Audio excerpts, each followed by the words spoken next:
Well, here I am back again with who goes to prison behind calling 911 seeking police assistance. Dallas residents rely on city elected officials, city services such as 911, and the Dallas Police Department to protect us when we place a call in distress. 911 calls, especially in situations involving individuals with known violent histories and drug induced explosive behavior, we expect trained officers to respond promptly to keep the peace. Back in August of 2023, a protected mother placed that 911 call 52 minutes before an altercation occurred with an individual who had 6 different offenses and a prior conviction, all being for impediment of breath and narcotics, meth. Impediment of breath is basically choking the life out of somebody. Then on top of that, he continuously repeated, "I will effing kill you," on multiple occasions to the mother. This man was under a court order as well as bond restrictions prohibiting Joshua Richard Trout from even being at the residence of the mother's daughter's home.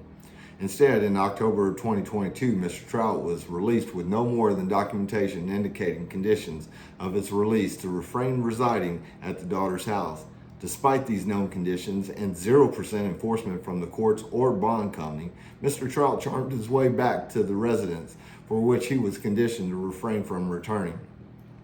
To sum up, the events leading to the tragic outcome was either a failure to dispatch the call properly that occurred, or an unacceptable delay in response times for which almost an entire hour elapsed. As residents, we pay taxes for public safety services, yet in 2023, delayed response times was widely recognized as an issue here in Dallas. This event was easily preventable, and our story could have been any family story relying on public safety services that are in place to protect and serve.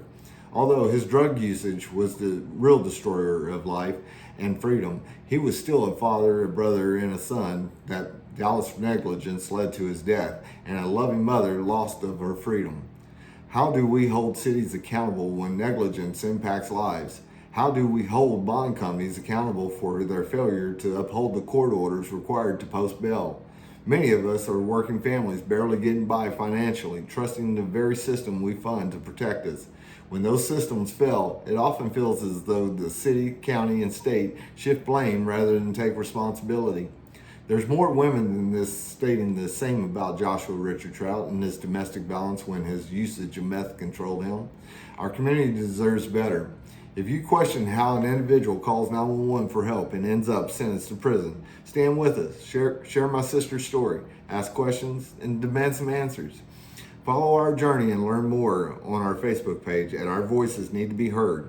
Or you can email me at ourvoicesneedtobeheard@gmail.com. I'll post those in the comments.